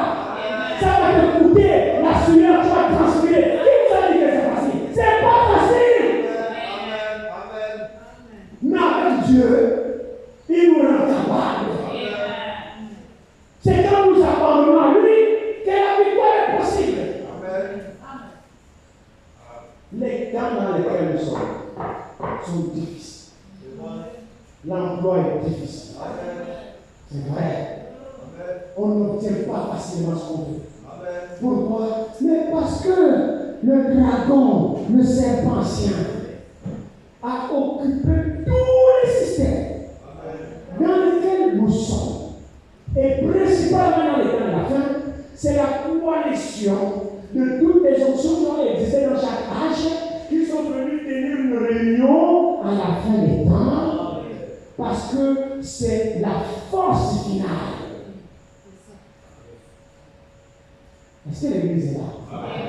Nous devons creuser cela pour comprendre pourquoi Paul a dit que dans les derniers jours, les temps seront difficiles. Ne survolons pas cette écriture sans aller en profondeur. Pourquoi? C'est même pas Paul. Pourquoi le Saint-Esprit a pris soin de mettre ça sur la plume de Paul? Nous devons creuser tous les contours de ces temps difficiles-là. Et ne pas survoler seulement sans comprendre la portée de ces temps difficiles. Le diable est dans tout le système. Il s'est accompagné du monde entier. Le chrétien n'a même plus de champ d'action. Là où tu veux mettre un nez sur le diable, c'est là-bas. Là où tu veux parler sur le diable, c'est là-bas. Dans tous les secteurs, dans tous les coins, c'est le diable qui est coupé par. Il nous reste quelle place? On devra composer avec lui. Vous savez, quelque part, l'apôtre Paul dit, je vous demande de ne pas avoir des relations avec des gens qui ne sont pas bien, ainsi de suite, ainsi de suite. Après, il dit, mais non pas d'une manière absolue. Sinon, il faudra sortir, quitter complètement le monde. Vous voyez, ça veut dire que nous sommes obligés à certains moments de composer avec lui. Mais en gardant notre position. Est-ce que vous comprenez ce que je veux dire? Dans les administrations, ce sont eux qui sont là. Nous sommes obligés de travailler sur une porte, c'est ouverte. Mais nous composons avec eux, mais nous ne faisons pas ce qu'ils font. C'est dans cela que constitue notre lutte. C'est dans cela que le juste doit défendre sa race. Et Dieu nous a placés partout dans tous ces secteurs-là pour voir si le juste défend la position de juste. Si Dieu encore une race sur cette terre, dans ce monde corrompu, qui défend la race des enfants de Dieu. Nous composons avec eux. Ils ont miné les secteurs. Partout, ce sont eux. Alors, Paul, il dit, mes amis, vers les derniers jours, les temps seront difficiles. Mon frère, ma soeur, ce n'est pas le jeu. C'est le Saint-Esprit. Si toi, tu n'as pas encore réalisé ça, c'est pourquoi tu ne comprends pas ça. Tu ne marches pas avec l'exigence. Tu penses que les choses sont à ta faveur. Qui t'a menti? C'est écrit que les choses seront difficiles. Qu'est-ce que tu fais de ça? Mais il nous a placés dans les jours difficiles. Il ne s'est pas trompé. Non. Il ne s'est pas trompé. Pour ma part, il ne s'est pas trompé pour moi. Pour moi, de vivre dans le temps difficile. De même, mon frère, ma soeur, Dieu, c'est le Dieu qui est juste. Dieu, c'est le Dieu qui est parfait dans sa vie. Il connaît son histoire avant quelque chose arrive. Vraiment, je prie Dieu que nous, les vrais croyants, nous puissions comprendre ces choses. Et nous accrocher au Seigneur. Vous savez, la victoire, vous ne combattez pas pour la victoire. Non, on le demande là. Mais nous combattons dans la victoire. Et le Seigneur a déjà vaincu pour nous. Il suffit pour qu'on croire ce que le Seigneur a fait, et cette victoire se manifeste en toi. On ne demande pas de combattre pour la victoire, non! Tu ne pourras pas combattre pour la victoire. On te demande d'avoir la foi dans la victoire qui est déjà acquise. C'est pourquoi il dit la victoire qui triomphe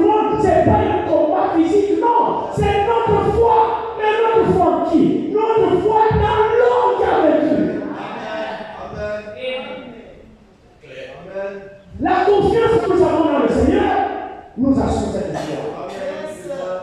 Donc, lorsque le Seigneur dit que les temps seront particulièrement difficiles, mon frère, ma soeur, ça veut dire que ça va être complètement difficile. Pour le secteur. Le diable, pour la simple raison que le diable s'est croisé dans le temps de la vie pour s'accaparer du monde.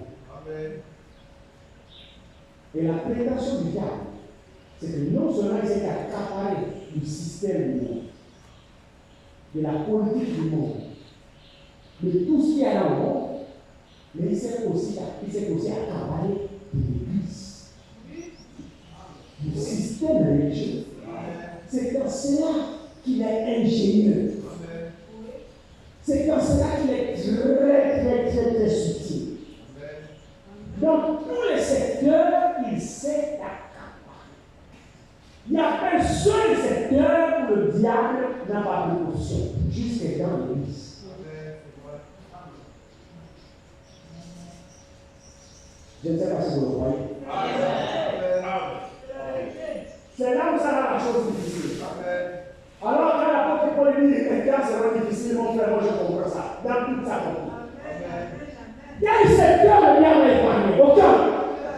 Même l'église où on est censé aller se réfugier, parce que dehors, s'il fait rage, je n'ai pas de réfugier à l'église, parce que l'église est censée être la maison de Dieu. Quand tu viens à l'église, il s'y trouve. C'est même lui qui a la chair. Tu viens là, tu viens, frère, je suis dans l'église, c'est la maison de Dieu, c'est bien demandé. Tu viens désespéré par l'extérieur. Tu viens pour chercher la consolation, parce que la maison de Dieu, c'est pour la consolation, c'est pour Dieu, c'est pour la réponse à toutes nos questions, nos préoccupations, la solution à nos problèmes, c'est pour dans la maison de Dieu. Donc en réalité, le refuge de l'extérieur, on ne le trouve à l'intérieur de l'église. Mais quand il fait le malin, subtil, lui c'est qu'il est, la frange qui échappe, c'est l'église. Il a dit non, il faut que je m'accapare de là. Il n'a laissé aucun domaine dans les temps de la fin dans lequel il n'occupe pas. Je prie Dieu pour que vous compreniez ces choses. Qui pourra l'échapper? Ce n'est pas mon rôle ici. Ce n'est pas mon rôle. Mais je vous dis que le diable est dans l'église. Je vous dis, croyez-moi, le diable est dans l'église. Toute église n'est pas l'église de Dieu. Je suis désolé. Toute église n'est pas l'église de Dieu. C'est faux. C'est grave ce qui se passe. J'en connais personnellement. C'est lamentable, c'est triste de dire. Comment tu peux parler de Dieu, mais tu vas chercher, s'il y a un pacte avec le diable et la puissance du diable, j'ai vu le film dans le mec. Voilà. Voilà votre tomber. Qui vous a dit que tomber sur le succès?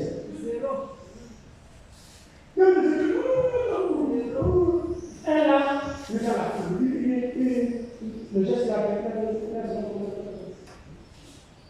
toute la foule, tu m'en mets comme ça.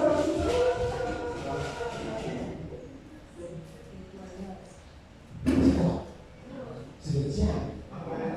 Vous vous en sentez? Vous êtes sous son contrôle, sous sa domination. Faites attention aux endroits que vous fréquentez. Toute église n'est pas église.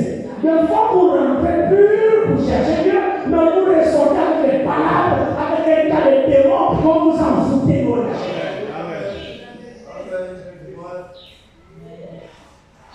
Au lieu de vous améliorer, vous vous empirez.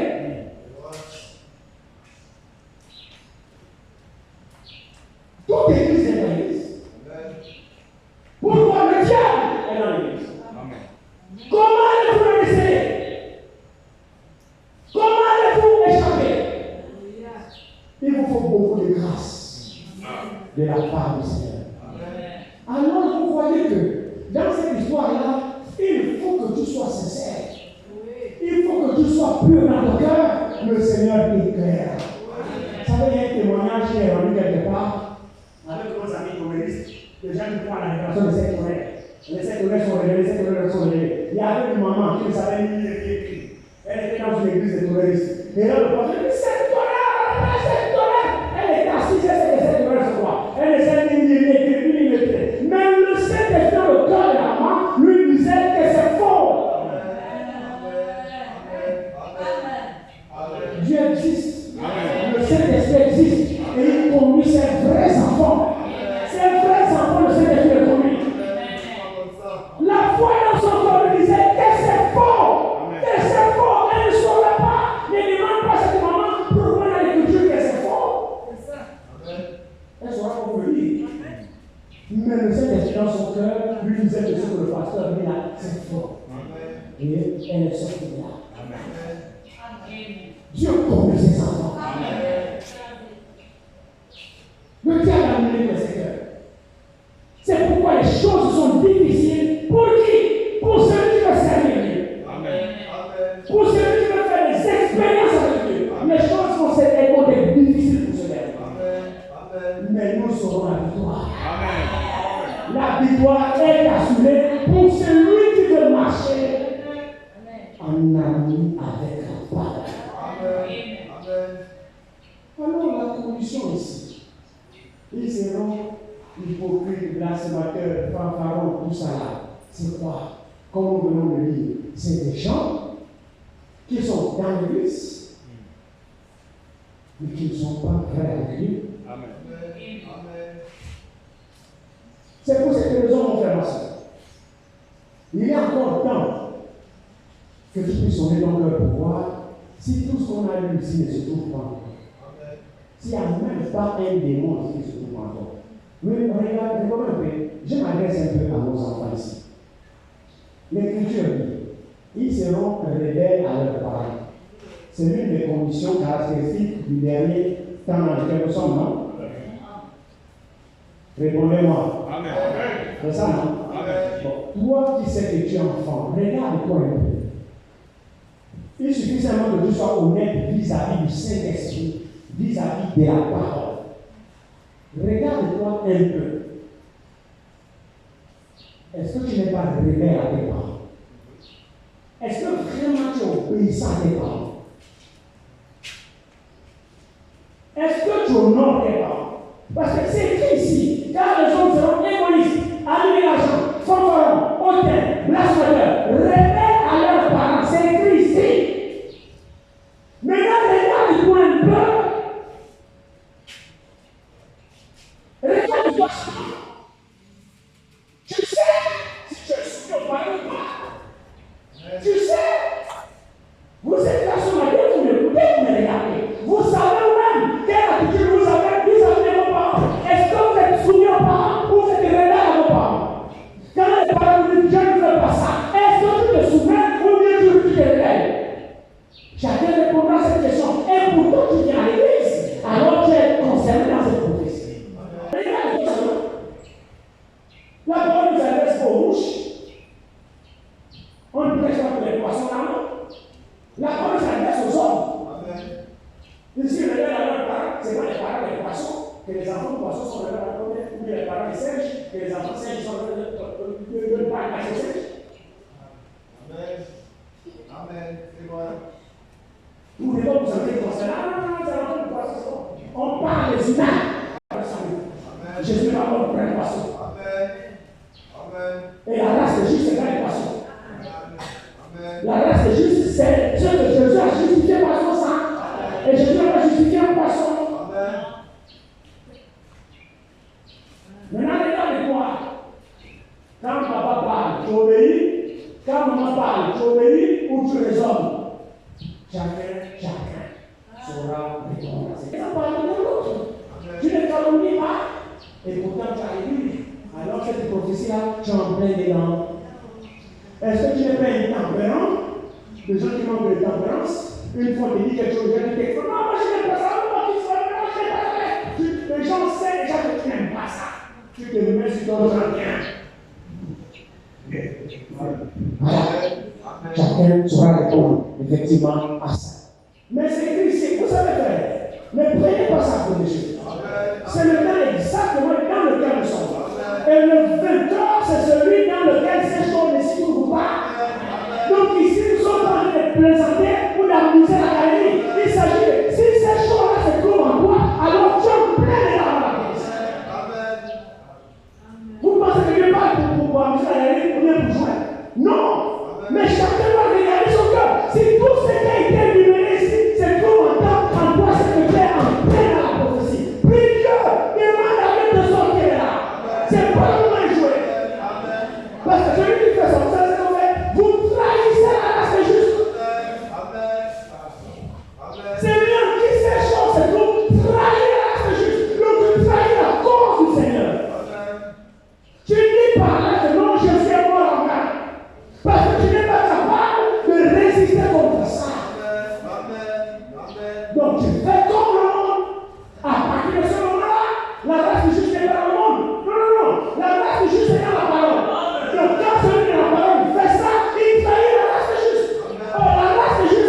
il y a eu un édit. On devait exterminer les Juifs par Aman. Non, Aman. Par Aman, l'adversaire des Juifs. Pour la simple raison qu'il s'est tenu à la droite du roi. Oui, il était le garde du roi. Le roi lui a donné son amour. Quand il sortait, en fait, tout le monde devait se retrouver devant Aman. Mardochée, nom d'Esther, ne se soumettait pas seulement à tous les Juifs. Et en tant que Juif, il doit se prosterner devant n'importe qui selon Dieu. Il a gardé son lui pour quelqu'un de déclaration. Il a déjà gardé ça. Donc quand Aman sortait, Mardochée était assis de haut devant la cour du roi. Quand Aman sort, tout le monde se prosterne. Mardochée assis de haut. Quelques jours, même qui parlait, c'est vous qui répondez. Mardochée, on a raconté avec Aman. Allez, juste là, Mardochée, il ne rit pas. Il ne se prosterne pas. Il a encore testé, il a Mardochée casse. Alors, il est devenu furieux contre Mardochée. Il a conspiré pour détruire la race juive. Et là, il est parti au roi, comme il avait la faveur du roi. Il a dit au roi, bon, il y a une race qui me dérange. Les gens qui ne se soumettent pas à ton ordre, alors permets-moi d'écrire un ton avec ton sceau, d'exterminer tous les Juifs partout sont dans toute la terre. Vous savez, le royaume de l'époque, c'était le royaume qui était sur toute la terre.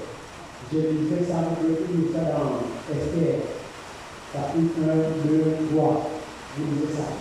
Le roi, qui va se faire celui sur le trône, son royaume s'étendait jusqu'à l'Éthiopie, jusqu'en Inde. Toute la terre, la royauté des soldats à l'époque.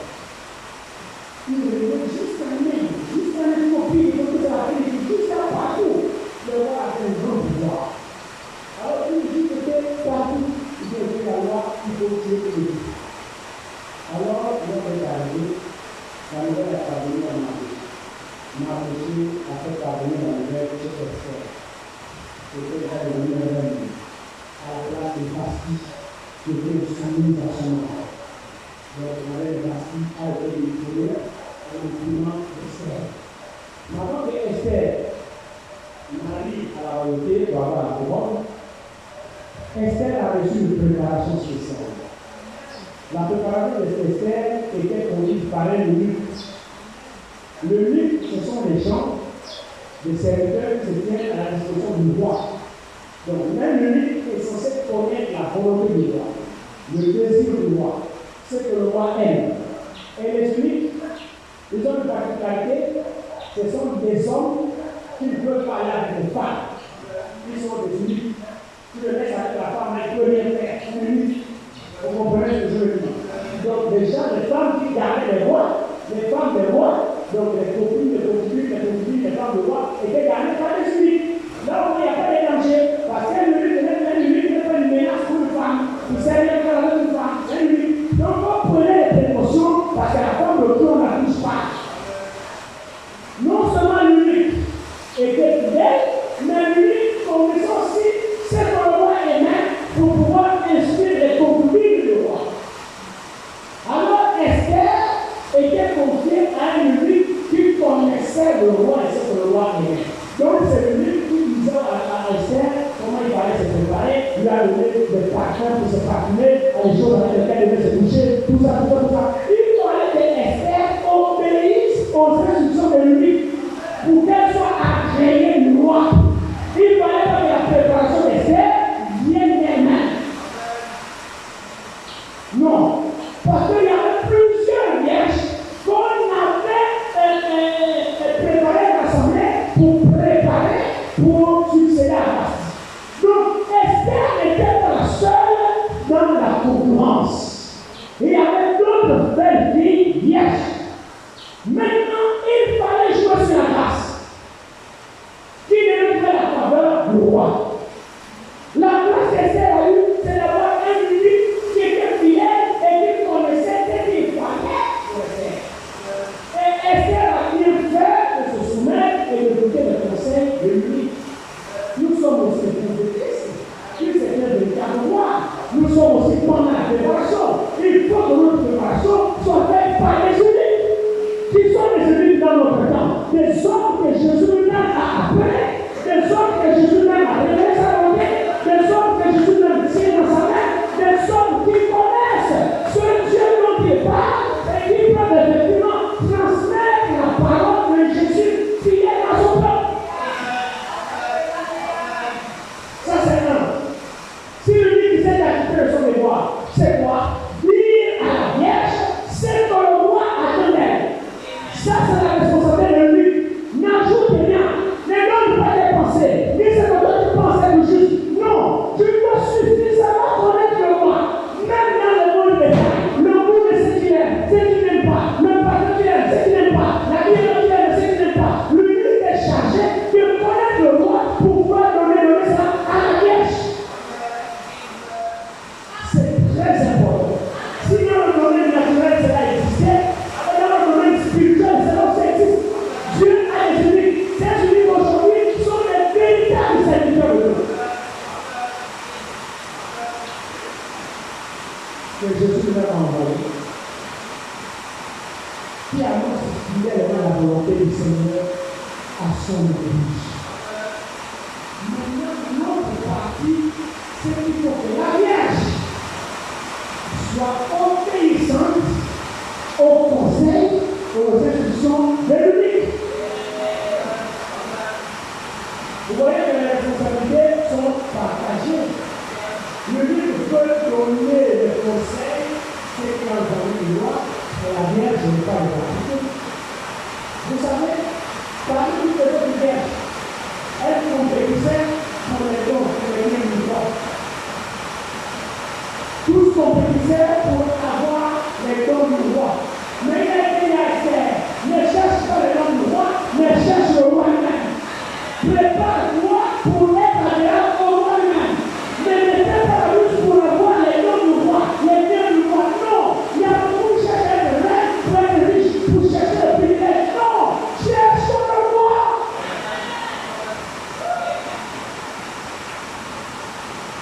Si nous disons pas non, les dons sont bien, oui, mais nous pouvons nous mettre du nom. C'est celui le principal. Et lui, nous devons obéir aux instructions de lui. Et c'est ce qu'Esther a fait. Esther a trouvé grâce. Pourquoi Esther a trouvé grâce? Lorsque le jour de Esther est arrivé, elle est rentrée dans le palais de l'âge, qui fait la trouvé grâce. Le roi est rentré dans le palais, a défini la proposition. Pourquoi il y avait les autres qui sont allés chez le roi, mais qui n'ont pas écouté l'attention du roi.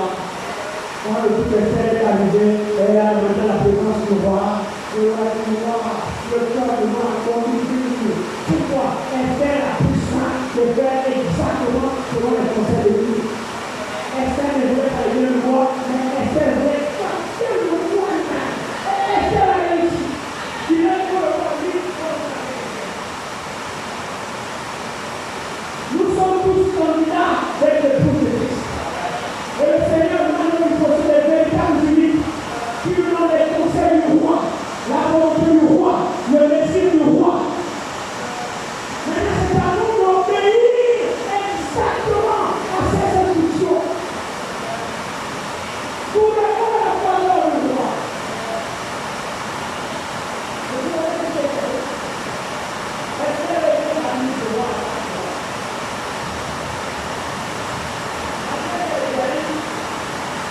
Elle avait son appartement.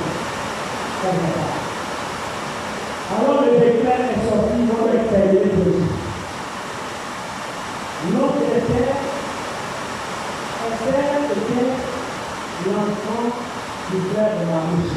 Donc les parents de Marouche, les parents de Esther étaient morts et c'est Marouche qui l'a élevé comme sa fille. Donc Esther était obéissante comme un enfant obéissant. Vous voyez que l'obéissance nous sauve de l'obéissance.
créer un chemin jusqu'au palais royal pour que si ça tombe par ton aide, Dieu peut nous délivrer. Il dit que je vais convertir les ballons comme c'est fini, les autres sont à la galère, toi je vais déjà arriver. C'est comme ça que ça fait parler une fois. Quand un petit, c'est une fois que tu as arrivé. C'est faux. Nous devons avoir un discernement. Esther devait comprendre pourquoi Dieu a permis que je sois ici reine. Pourquoi? Vous savez Esther, quand Esther a pris la mesure de la séquence, elle a dit, oh, mais c'est aussi le roi de Jésus. Quand nous sommes là, nous allons voir le roi, et nous partout nous sommes. Moi, je ne voyais pas le roi, et je ne voyais pas le roi de la terre. Même si c'est reine. Même si c'est reine. Tu n'as pas le roi, laisse le roi, tu n'as pas le roi. Si tu passes le roi, celle qui t'a appelé, ta sentence est non dessus. Et Esther savait ça. Et le roi ne l'avait pas appelé. Le roi n'avait pas besoin de faire. Mais la situation était tellement grave qu'il fallait que Esther fasse quelque chose. Alors Esther a dit, l'heure est là. Moi, je suis selon la loi. J'ai pas le droit d'aller chez le roi si le roi ne m'a pas appelé. Mal bien le temps. Alors, j'ai le roi. Positionne la main. En fait, je trouve une grâce. Je vais aller chez le roi sans qu'il ne m'a appelé. Alors, si je trouve une grâce, le roi me laissera. Si je trouve une grâce, ma tête va pencher. Alors, vous priez pour avoir la force de le roi. Je pense que c'est notre situation de tous. Mais nous ne pouvons pas le régner, mon frère, ma soeur. Mettons-nous à la prière. L'heure est grave. Maintenant, nous connaissons la paix. C'est nous qui donnons. C'est nous qui donnons.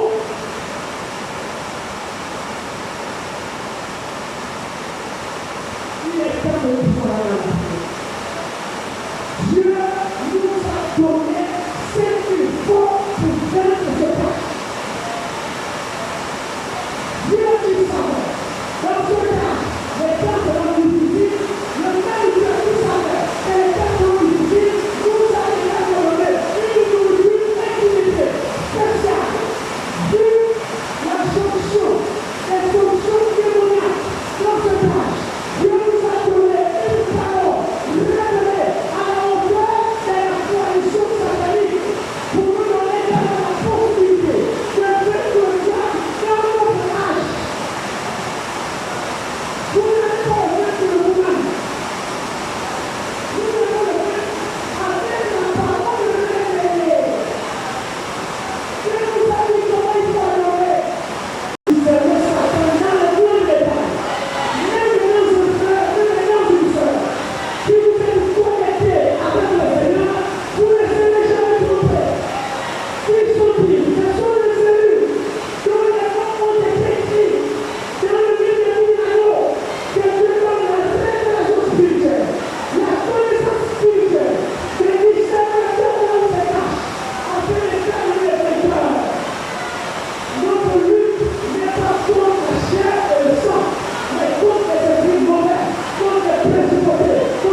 Maintenant, dans le conservateur, là, c'est pour cette raison. Dans l'histoire de la propriété, il n'y a jamais eu un pape vivant de l'émission. Le pape sont tous morts au pouvoir. Après, on va faire le pape. C'est pour la première fois dans l'histoire qu'il y a eu un pape vivant qui a démissionné. La couleur, la couleur de l'inceste. Il a démissionné vivant. Pourquoi? Parce que la tendance était déjà de lui, c'était conservateur. Et il y avait la pression de l'Europe qui s'exerçait dans l'Église catholique au niveau de son homosexuel. C'est une pression forte de l'Europe. Or, le quatrième royaume, c'est l'Union européenne. Et c'est la politique au sein de l'Union européenne.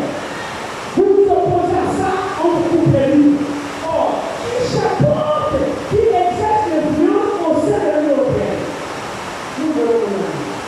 C'était cette loi, le 8e année était le nombre de 7. C'est-à-dire, oui, le Vatican, c'est un État à part entière, mais qui est dans la communauté européenne. Le Vatican se trouve à Rome. Rome, c'est en Italie. L'Italie est membre de l'Union européenne.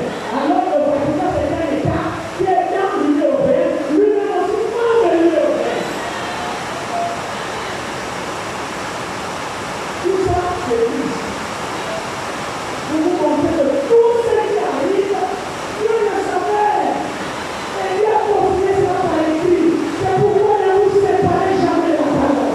Lisez la parole, méditez, priez. Le Seigneur vous ouvrira vos yeux et vous comprendrez beaucoup de choses.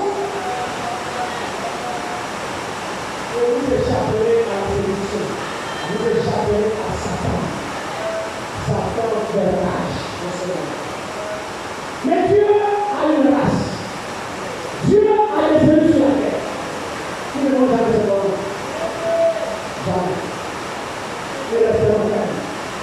Le Seigneur est connu. Alors tout est parti. Tu es dans la race de Jésus. Alléluia. Alors, arrêtez de faire comme le monde. Ne suivons pas les autres. Même si les autres font, la Bible dit à toi, cela n'est pas permis. Les autres peuvent le faire, mais à toi, Israël, à toi, tu ne feras pas comme les autres nations font. Tu ne te comporteras pas comme les autres se comportent. Tu ne feras pas comme les autres font. Les autres ont le droit de la faire. Mais à toi, ma soeur, à toi, mon frère, Dieu dit que tu n'as pas le droit de la faire. Tu es la race de Jésus.